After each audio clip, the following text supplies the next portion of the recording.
इंद्राज से मैं कहना चाहता हूं कि पालकी, अभी तक तो तुमने राग में भगवान को देखा है, तुमने संसारिक अवस्था में भगवान को देखा है। पालकी उठाने का सौभाग्य मैं तुम्हें दे सकता हूं, इतना ही विचार करके रखना। अगर तुम भगवान जैसे बन सकते हो तो पालकी तुम्हें उठाने का सौभाग्य दे सकता हूं, और तुम भगवान नहीं बन सकते तो तुम पालकी उठा नहीं सकते हो। लेकिन चिंता मत कर, अभी मैं तुम्हारे पास आ रहा हूं। भगवान की पालकी उठाने का सौभाग्य केवल निमित्त मात्र है, लेकिन वो सौभाग्य का क्षण जो मनुष्यों को मिलने वाला है, मनुष्य इस सौभाग्य को समझ नहीं पा रहा है कि देवों से भी ज्यादा प्रभाव आपका है। हम सब लोग सोचते हैं कि धर्म कर्म कर लें तो हमें स्वर्ग मिल जाएगा, हम सब लोग सोचते हैं पूजा पाठ कर ले तो हमें स्वर्ग मिल जाएगा, हम सब लोग सोचते हैं संत बन जाएंगे तो स्वर्ग मिल जाएगा। स्वर्ग वाले तरस रहे हैं कि हमें भगवान जैसा बनना है, और हम तरस रहे हैं स्वर्ग जाने के लिए। अब विचार करके रखना, हम मनुष्यों को इतना ही सोचना है तुम्हें पालकी का सौभाग्य मिलेगा, लेकिन जिस संयम को तुम स्वीकार कर सकते हो, जिस संयम के माध्यम से तुम अपने आप को पा सकते हो, अगर वो तुम नहीं ले पा रहे हो तो तुम्हें पालकी उठाने का सौभाग्य नहीं मिलेगा। भगवान का पालकी उठाने का सौभाग्य जो भगवान जैसा बन सकता है, इस संसार में हर जीव जन्म लेता है और हर जीव जन्म लेकर अपनी यात्रा पूरी कर कर चला जाता है।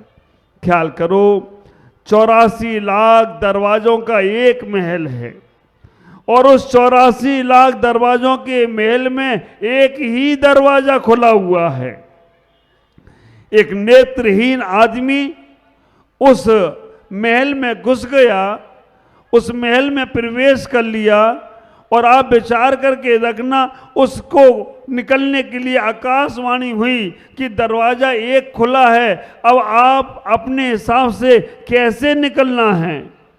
नेत्रहीन था, लेकिन उसने कहा निकलना तो है ही है। वो दीवार को हाथ रखते रखते हर दरवाजे को टटोलते टटोलते उस दरवाजे की तलाश में था जिससे वो निकल सकता था, और बड़ी लंबी यात्रा करने के बाद वो दरवाजा भी बिल्कुल पास में आ गया जिसके माध्यम से उसे निकलना था। लेकिन तभी इतनी ही घटना घट गई, उसकी नाक पर एक मक्खी बैठ गई और उसके पैर में खुजली मचने लगी।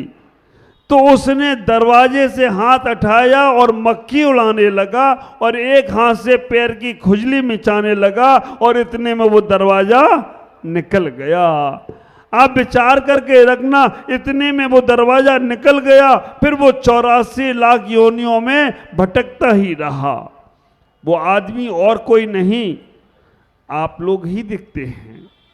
ख्याल करके रखना, आपकी नाक पर अहंकार की मक्खी बैठती है।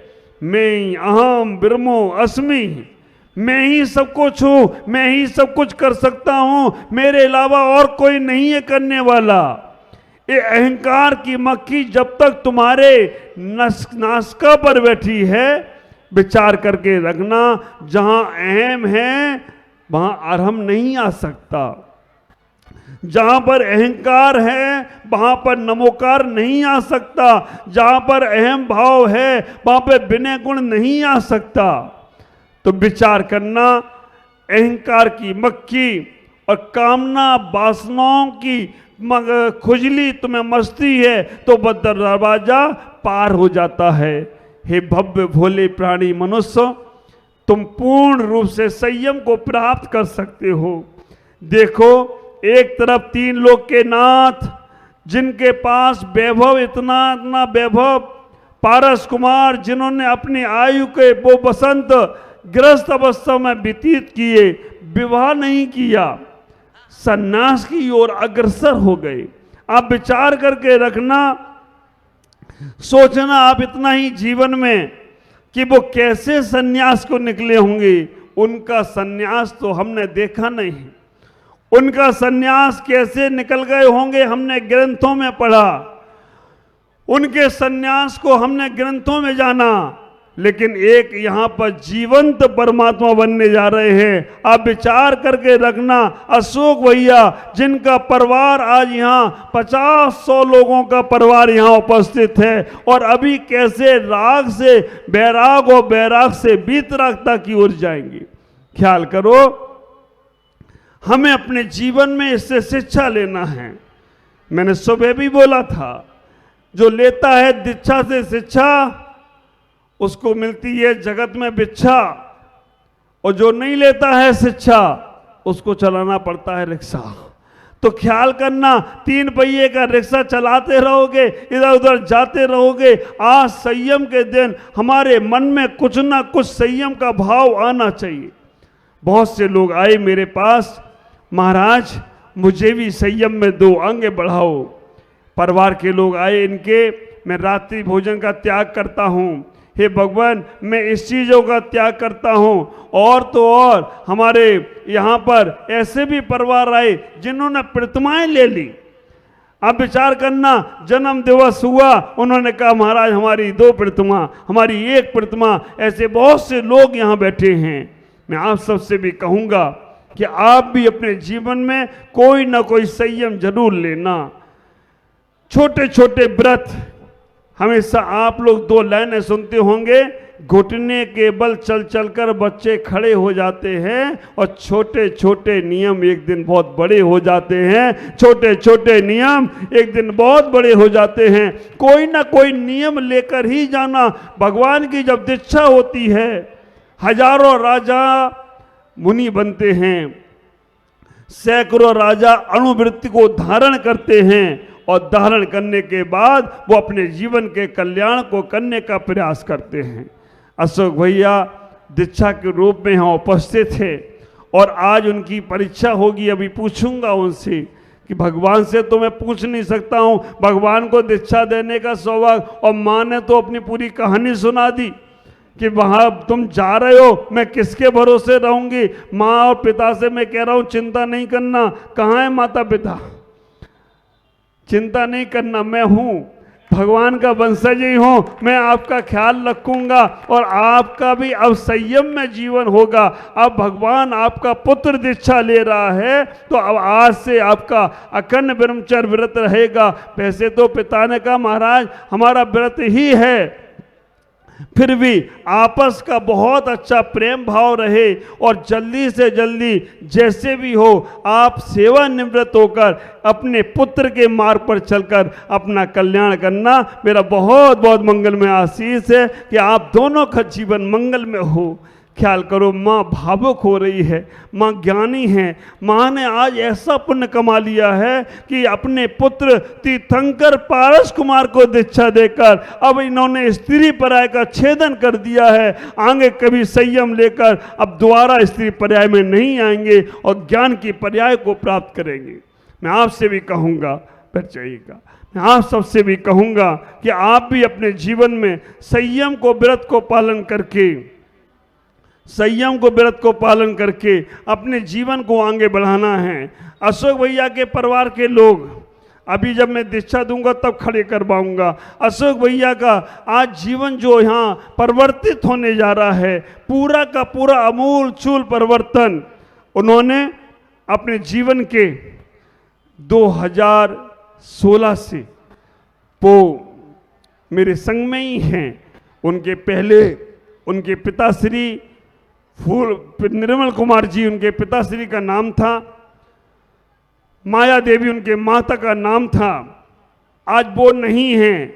उनके रूप में उनके निर्मल जी के छोटे भाई परमानंद सागर जी बने हुए हैं, और उनके परम साध्या बनी है। वो ही उनके माँ बाप का रोल अदा करते हुए वहाँ जाएंगे। और मैं कहना चाहता हूँ, ये पंडित जी दोनों वास्तव में हमारे आनंद जी और कमलेश भाई सम्मेद शिखर में भी पंचकल्याणक में आए, तब भी बहुत सारी दीक्षा हुई, और अभी दोनों साथ में आए तो अभी भी दीक्षा हो रही हैं। अकेले नहीं बुलाऊंगा कमलेश, तुमको दोनों के साथ बुलाऊंगा, तुम अकेले आगे दीक्षा नहीं करवाते हो।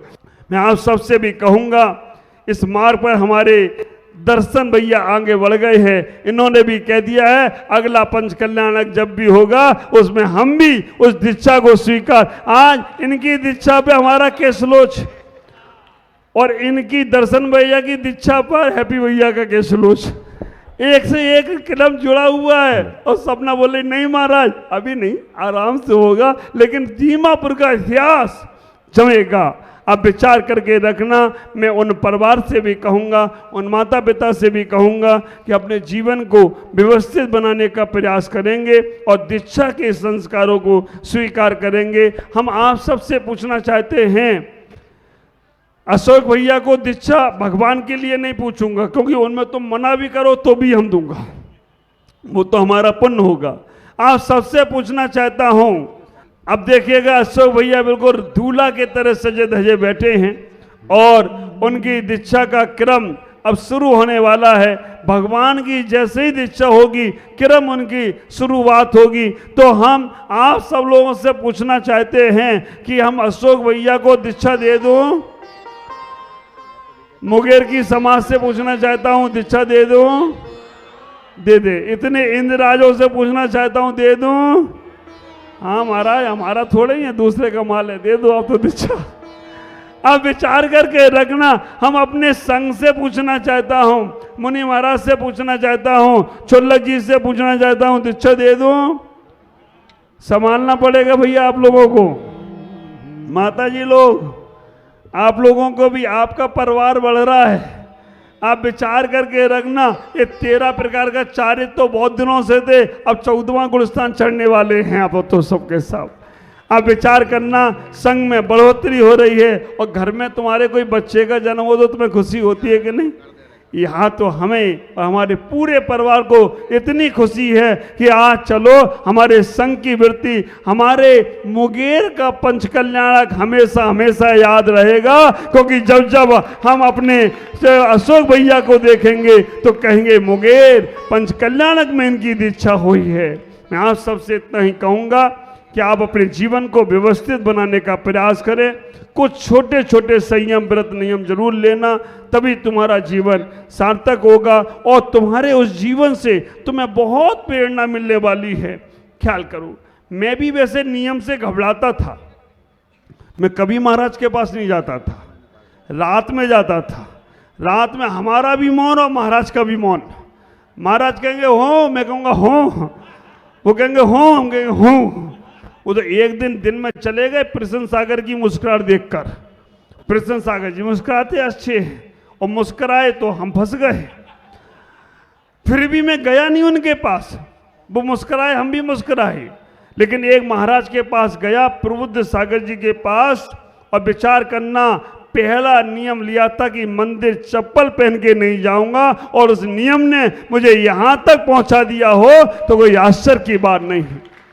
और मैं अपना एक पुण्य सौभाग्य समझता हूं कि आज जब मैं इस मार्ग में आगे बढ़ा तो मेरे शरीर को जन्म देने वाले माता पिता परमानंद सागर और परम साध्या श्री माता जी भी इस मार्ग पर आगे बढ़ गए हों तो कोई आश्चर्य की बात नहीं है। और तो और त्रिगुण सागर जी महाराज, उन्होंने भी कहा जब मेरे फूफा का लड़का निकल गया तो मैं भी इसी मार्ग पे निकलूंगा, और उस पीढ़ी में आज हमारे अशोक भैया भी आगे बढ़ रहे हो तो कोई आश्चर्य की बात नहीं है। ख्याल करना, ये सारा मेरा परिवार यहाँ बैठा हुआ है और इतना बड़ा खानदान है इनका, अशोक भैया का। अभी मैं खड़ा कर रहा हूँ तो आधा पंडाल खड़ा हो जाएगा। और मुझे ये मालूम है कि इनके परिवार में हर साल में एक निकलेगा। इनके परिवार वाले अभी जितने बैठे खड़े होंगे, एक बार इटावा से जो लोग आए हैं एक बार खड़े हो अपने स्थान पर। इटावा के जो लोग आए हैं अपने स्थान पर खड़े हो, देखो ये सब आएंगे और हर साल एक निकलना है। ये तो ये अभी ब्रेक लगा था कि हमने दीक्षा नहीं दी थी, हर साल एक। अगले साल किसका नंबर है? हाँ देखो वो सब, और उनके तो बाल भी नहीं है, श्री कृष्ण के तो बाल भी नहीं है, केसलोज में भी तकलीफ नहीं पड़ेगी। ख्याल करना, बहुत बड़ा परिवार है और ये परिवार आगे बढ़ने वाला है, क्योंकि इस परिवार में आदि सागर जी महाराज ने दीक्षा ली पहले, उसके बाद अजीत सागर के बाद दोबारा मेरे गुरुदेव पुष्पदन सागर जी का उपकार हुआ, जो उन्होंने हमें दीक्षा दी। पुष्करी सागर की दीक्षा हुई, ये दीक्षार्थी का परिवार हो गया। और ये परिवार दीक्षार्थी का नहीं, वो इटावा शहर ही दीक्षार्थी का हो गया, जहां के आज इस संघ में 8 त्यागी बेटे। ये पूरी लेना नहीं, इटावा की बेटी मेरे जन्म स्थान की। महाराष्ट्र वाले हैं, पंजाब वाले हैं, मध्य प्रदेश वाले हैं, और जहां के नहीं है वहां के आने वाले हैं। आप विचार करके रखना, ये बहुत आनंद चल रहा है। आप सबसे इतना ही कहूँगा कि आप भी भगवान की दीक्षा को उठाने के दीक्षा के साथ साथ कोई ना कोई नियम, और नियम ऐसा नियम नहीं लेना जिससे कोई लेना देना नहीं। मैंने एक व्यक्ति से बोला नियम लोगे? उसने कहा मेरे 5 नियम महाराज पहले से हैं। कौन से? महाराज मेरा पहला नियम है, मैं राजा की लड़की से शादी नहीं करूँगा। गंगू तेली की मिल नहीं रही है, राजा की लड़की से नहीं करूंगा। मैंने कहा दूसरा नियम, बोला मैं मरने के बाद हाथ पैर नहीं हिलाऊंगा। मैंने कहा तीसरा नियम, मैं जीते जी अपनी पत्नी को विधवा नहीं देखूंगा। चौथा नियम, मैं कभी सोने की कटोरी में हार नहीं करूंगा, सोने के बर्तन में भोजन नहीं करूंगा। 5वां नियम, बोला इन 4 के अलावा और कोई नियम लूंगा नहीं जीवन में। अब ऐसे व्यक्ति का क्या कल्याण होगा? नियम वो लेना जो तुम्हें दिक्कत देता हो। आज इतना ही कि हम भगवान की पालकी उठाने का सौभाग्य। इंद्रराज तुम महाराज बन सकते हो क्या? बन जाओगे? प्रिया बहन सौदर तैयार है, वो कह रहे बन जाएंगे महाराज, देखिएगा। वैसे मैं इतना ही कहूंगा, भगवान की पालकी उठाने का सौभाग्य उनको मिलेगा। 7 कदम तक भूमि गोचरी राजा उठाएंगे, 7 कदम तक विद्याधर राजा उठाएंगे, और 7 कदम इंद्र को भी उठाने का सौभाग्य मिलेगा। तीनों लोग खुश रहो, इसलिए सब लोग पालकी उठाएंगे। पहले हमारे भूमि गोचरी, फिर हमारे विद्याधर, और फिर हमारे सौद्र उठाएंगे। ओम नमः जय।